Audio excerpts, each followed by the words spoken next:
kulanti wacan oo wanaagsan dhegaystayaal kuna soo dhowaada qaybtii 109aad ee barnaamijkani tubta nabadda. toddobaadkan dhegaystayaal waxaan barnaamijkeena ku eegi doonaa ku xisaabtamid la'aanta dilalka iyo tacadiyada loo geysto wariyayaasha. barnaamijka waxaa marti noogu ah Jo Contreras oo ah afhayeenka xafiiska kaalmada qaramada midoobey ee Soomaaliya iyo Farxiye Maxamed Khayre oo ah gudoomiyaha gabdhaha saxafiyiinta ah ee Soomaaliyeed. faadimo intaynaan gudagelin barnaamijka balanyaro milicsan oo warbixin 29 bisha Oktoobar uu soo saaray ururka ilaalinta suxufiyiinta caalamka ee marka magaciisa lasoo gaabiyo loo yaqaano CPJ kaasoo xaruntiisu ay tahay magaalada New York ee dalka Mareykanka. warbixinta ayaa lagu xusay in Soomaaliya markaan ka hadalno lagu dilay ilaa iyo 64 wariye laga soo bilaabo sanadkii 1992 halka 44 wariye ay ka badbaadeen isku day la doonayay in lagu qaarajiyo iyadoo 37 ka mid ah dilalka wariyaashana aysan jirin cid loo soo qabtay iyadoo sanadkii 2012 uu ahaa sanadkii ugu dhimashada badnaa ee soo mara suxufiyiinta Soomaaliyeed. warbixinta CPJ ayaa sidoo kale waxaa lagu sheegay in Soomaaliya sanadkii afraad ay hogaaminayso tusaha ku xisaabtamid la'aanta caalamka ee dilalka loo geysto suxufiyiinta. hagaagu taale wad mahadsan tahay hase yeeshee aan ku bilaabo Farxiye Maxamed Khayre oo ah gudoomiyaha ururka gabdhaha saxafiyiinta Soomaaliyeed. farxiye bal ugu horeyn nooga waran sida ay tahay xaaladda dambi ka xisaabtamid la'aanta dilalka loo geysto wariyaasha Soomaaliyeed. Soomaaliya waxa ay ka mid tahay meelaha tacadiga loogu geysto wariyaasha.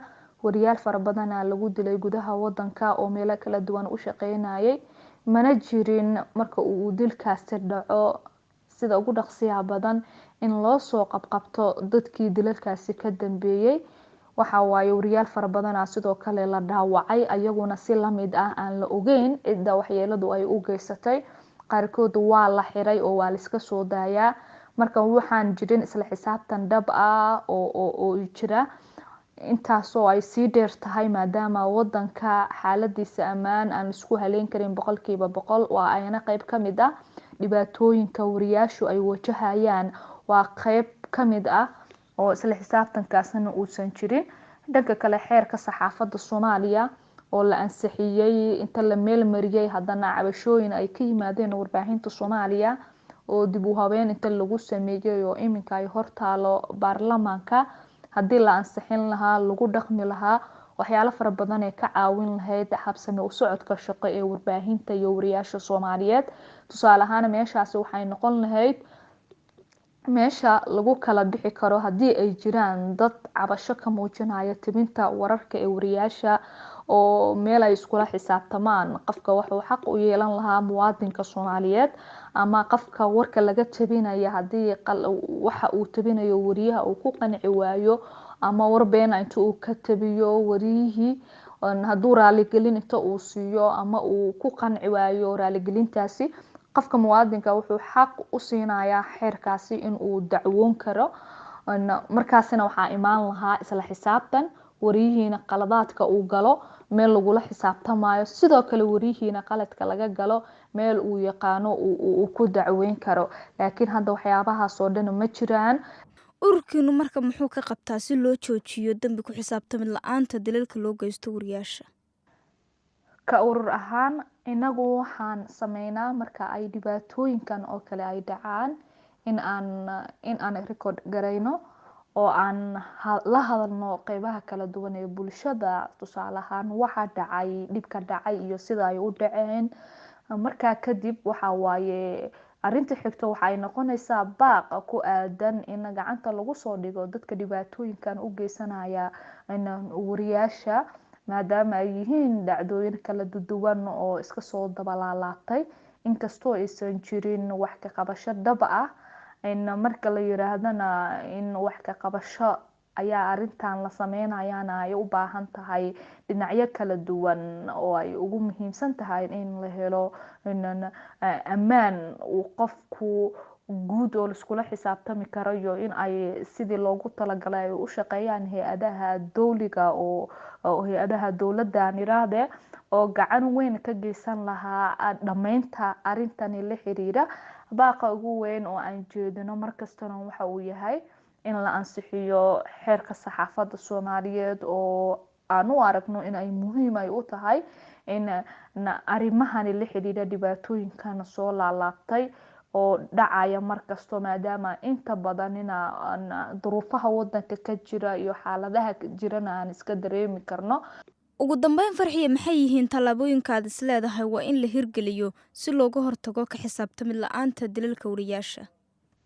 tallaabooyinka ugu muhiimsan waxa waaye tusaale ahaan wariyaasha ama in ay iska xaqiijiyaan wararka kala duwan ay tabinayaan iyo waxa ay sheegayaan. tusaale ahaan waxaa suurtagal ah wararkaasi ay tabinayaan cidda ay ka tabinayaan mararka qaar in ay dhibsadaan, taasna dhibaato ayaa uga imaan karta oo waxaa suurtagal ah naftoodii xitaa inay ku waayaan.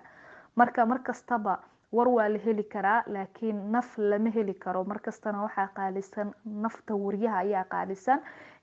dhanka kalena maanejara agaasimayaasha warbaahinta marka ay wariyaasha ay u dirayaan meelaha ay colaadaha ay ka jiraan ama meelaha xaaladaha adag laga soo tabinayo inay ka hubiyaan meesha ay wariyaasha ay u dirayaan. wariyaal fara badana waxa ay ku geeriyoodeen ayaga oo meel dhibaato ka jirto ama qarax ka jiro intay damceen in ay warar ay kasoo tabiyaan haddana meeshaasi qaraxyo kale ka dhacay inay ku geeriyoodeen. waxa waaye markaasi ujeedka wariyaha uu u socday waxa uu ahaa in uu war uu kasoo tabiyo dhibaato dhacday, laakiin dhibaatadii dhacday mid lamid ayaa inta meeshii ay ka dhacday ayaa wariyaal qaarkood ay ku dhinteen. waxa waaye marka wariyaasha meesha loo dirayana waa muhiim in agaasimayaasha ay ka ogaadaan oo aysan inta badaninba muhiimada aan la saarin warkaasi wariyaha uu soo tabinayo, laakiin muhiimada in la saaro nafta wariyaha iyo khatarta uga imaan karta in war uu meeshaasi uu ka helo. oo dhanka kale in wada shaqayn ay jirto oo dhanka shacabka iyo dhanka dowladda haddii wada shaqayn ay jirto iyo dhanka wariyaashaba dhibaatooyinka waa ay yaraanayaan. inta badanna problemaadka jira waxa waaye haddii maanta qof war laga tabiyay ama sheeko uu wariye uu ka sameeyo uu dhibsado, xitaa maanta waa ay yartahay inta wariyihii inta lala soo xiriiro laleeyahay warkaasi qaladka ayaa tabisay. waxa ugu muhiimsan oo la sameynayo waxa waaye wariyihii inta loo soo waco oo loo hanjabayo waxa uu tabiyana loogu hanjabayo. labadii kiis oo ugu dambeysay hadda dhacay waxaa jirtay labo wariye dhacday inta ay tabiyeen inta loo soo hanjabay oo ay xaaladoodii ay maanta ay ku jirto meel aan caadi ahayn ay ku sugan yihiin sababtoo ah war ay tabiyeen oo keliya loogu soo hanjabay. muhiimad badanna waxaa suurtagal ah dadka qaarkiis inaysan siineynin xaaladahaasi jirto, laakiin waa qayb muhiim ah oo ka mid ah dhibaatooyinka ay wajihi karaan wariyaasha wararka tabinaya oo ku nool magaalooyinka dalka. aad bay u mahadsan tahay. taasina dhegeystayaal waxay ahayd farxiyo maxamed kheyre, guddoomiyaha ururka gabdhaha saxufiyiinta ah ee Soomaaliyeed. welina dhegeystayaal waxa aad la socotaan barnaamijka tubta nabadda oo ah barnaamij uu soo saaro xafiiska kaalmada qaramada midoobey ee Soomaaliya, waxaana inoo soo socda qaybihii kale ee barnaamijka. hase yeeshee bal aan markan eegno qaar ka mid a dhegeystayaasheenna oo ka hadlaya aragtidooda ku aadan ka xisaabtamid la-aanta dilalka iyo tacadiyada ka dhanka ah saxufiyiinta Soomaaliya. sida keliya loo joojin karaa waxa weeyaan inagoo dowladda awood siina xooga oo ay ku gudato waajibaadkeeda. waa intaa. haddii kale xuquuqda dadkao dhan waxaa ku tacadiyi karaa dee cid waliba mar haddaana dawlad adag haysan. marka ugu importansina waxa weeyaan awoodda dawladda oo aynu awood badan dawladda siino oo dawlad adag aynu helo. halkan aan la caddaynayo dilka maalin walba socda in aan loo adkaysan karin. waxa dilka wada ayagana qudhooda in la dilo weeye say dadka u daayaan. ninka haddii la xanuujiyo asma xanuunka u arki lahaa. marka waxaan leeyahay si ay ciidamadu ay ugu dadaali lahaayeen dadka badbaadadiisa iyo nabadgelyadiisa waa inay dowladda iyo ciidanku ka shaqeeyaan. hagaag dhegaystayaal kuwaasina waxay ahaayeen qaar ka mid a dhegaystayaashana oo ka aragti dhiibanaya ka xisaabtamid la-aanta dilalka wariyaasha Soomaaliyeed.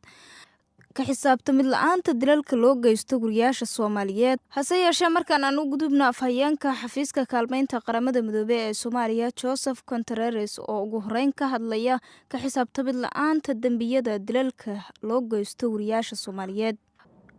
Well, it is a major problem, this topic of crimes against journalists in Somalia. The New York-based Committee to Protect... hagaaga arrinta ku saabsan ka xisaabtamid la'aanta dembiyada loo geysto wariyaasha waa dhibaato weyn oo ka jirta Soomaaliya.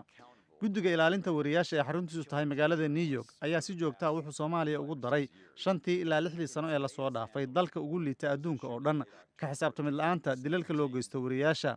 Warbixin CPJ uu soo saaray dhamaadkii Oktoobar ee sanadkii 2017 ayaa lagu sheegay in dil loo geystay 26 saxafi 10kii sano ee ka horreeyay 2017 aan laga xisaabtamin gabi ahaanba iyadoo aysan jirin cid dembiyadaasi lagu helay ilaa horaantii 2016 markaasi oo maxkamad ay dembi ku heshay dad loo haystay inay dileen wariyaal gaaraya 6 ruux.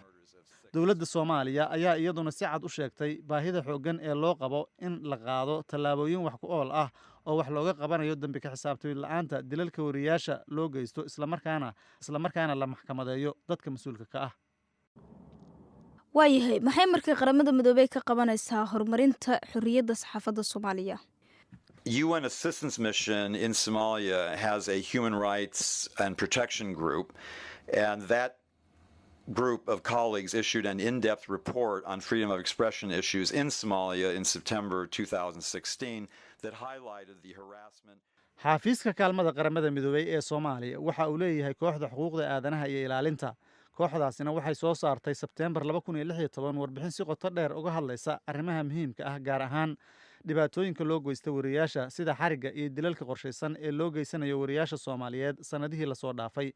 Isla kooxdaasi waxay soo saartay warbixin cusub sanadkan kuwaasina waa 2 warbixinood oo laga heli karo bogga internetka UNSOM isla markaasina muujinaya halisaha wajahaya shaqaalaha saxaafadda Soomaaliya.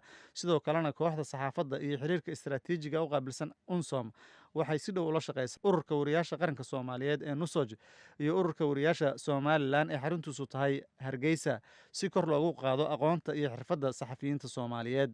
Haddii ay dhacdo in dhibaato loo geysto wariye waan ka hadalnaa waxaana inta badan xasuusinaa maamulada inay sameeyaan wax walba oo karaankooda ah si wax looga qabto dhibaatada loo geysto wariyaasha isla markaana cadaaladda la hor keeno kuwa dhibaatadaasi geysta.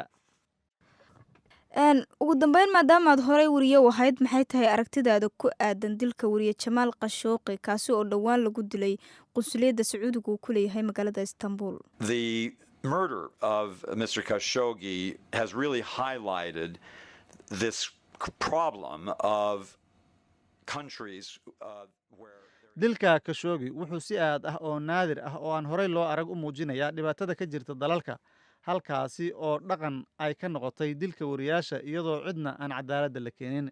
Khashoggi wuxuu ahaa wariye dhalila boqortooyada Sacuudi Carabiya wuxuuna wax ku qori jiray bogga aragtida ee Washington Post isagoo sidoo kalena la taliyo u ahaa qoyska reer boqor ka hor intii uusan dhex marin ismaandhaafka. Sidaas darteed waxaan filayaa in dilka Khashoggi ee qunsuliyadda Sacuudiga ay si dhab ah u muujisay halista ay wajahayaan wariyaasha gaar ahaana halista ka imaanaysa dowlado madax bannaan oo u arka in ay xaqooda tahay inay wariyaasha ku dilaan ama ku garaacaan gudaha erga diblomaasiyadeed. waxayna ila tahay inay tani ku qasbayso dad badan oo adduunka ku nool inay hakadaan oo ay isweydiiyaan halista soo wajahaysa wariyaasha. waa tahay dhegeystayaal markanna waa dhinacii wararka barnaamijka.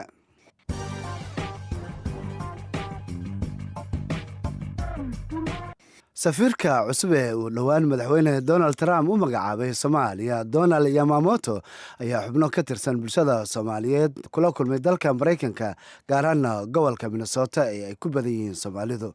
Ambassador Yamamoto ayaa Soomaalida ku nool halkaasi ka codsaday inay ku garab istaagaan howsha hortaalla isagoo dhinaca kalena su'aalo uga jawaabay dadka kulanka ka qayb galay. Donald Yamamoto ayaa waxaa xilkan u magacaabay madaxweynaha Mareykanka Donald Trump iyadoo aqalka Koongareskuna uu ansixiyay bisha aynu soo dhaafnay ee July. ergeyga gaarka ah ee qaramada midoobay u qaabilsan arrimaha Soomaaliya Nicholas Haysom ayaa magaalada Baydhabo kula kulmay madaxweynaha Koonfur Galbeed Shariif Xasan Sheekh Aadan. labada dhinac ayaa ka wada hadlay xaaladda dalka Soomaaliya iyo taageerada qaramada midoobay ay siinayso Soomaaliya. kulankan ayaa qayb ka safar wakiilka qaramada midoobay u qaabilsan arrimaha Soomaaliya ku mareeyay maamul goboleedyada dalka waxauna dhawaan magaalada Kismaayo kula kulmay madaxweynaha maamulka Jubbaland Axmed Maxamed Islaam Axmed Madoobe oo isla soo qaadeen xaaladda siyaasadeed ee dalka.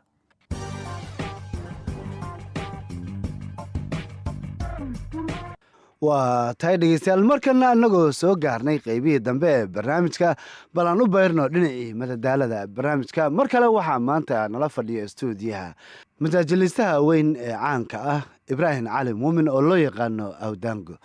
horta waa jirtaa, waa maqalnaa maalin walba suxufiyaaldiliyaa la dhahaa wax lasoo qabtoohay oo maxkamad lasoo saaroohay ma arkoohayno.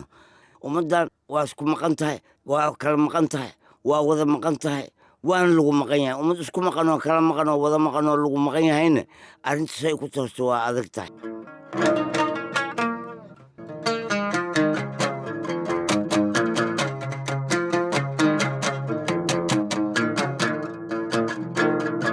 geesinima ka tegayo gacaaloy daraada nacasnimo igaadhe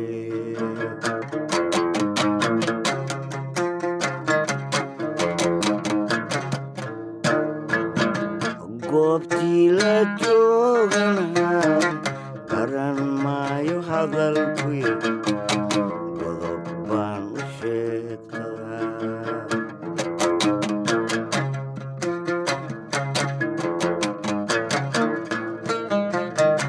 magamco habeenkii markii aan hurdada galo gacantaada midigba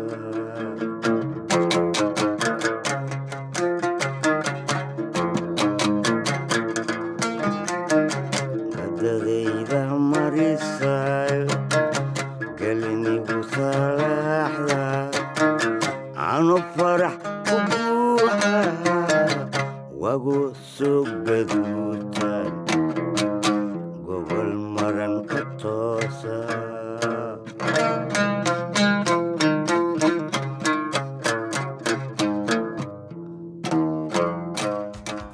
aad buu mahadsan yahay ibraahim cali muumin awdaanga oo heestaasi noogu luuqeynaya. waxaan filayaa dhegaystayaal inaad si weyn uga wada hesheen, waxayna gabagabo u tahay barnaamijkani tubta nabadda oo toddobaadkan ay mar kale halkan idinkala socodsiinayeen cali maxamed guutaale iyo anigoo ah faadimo sheekh cabdulaahi aadan.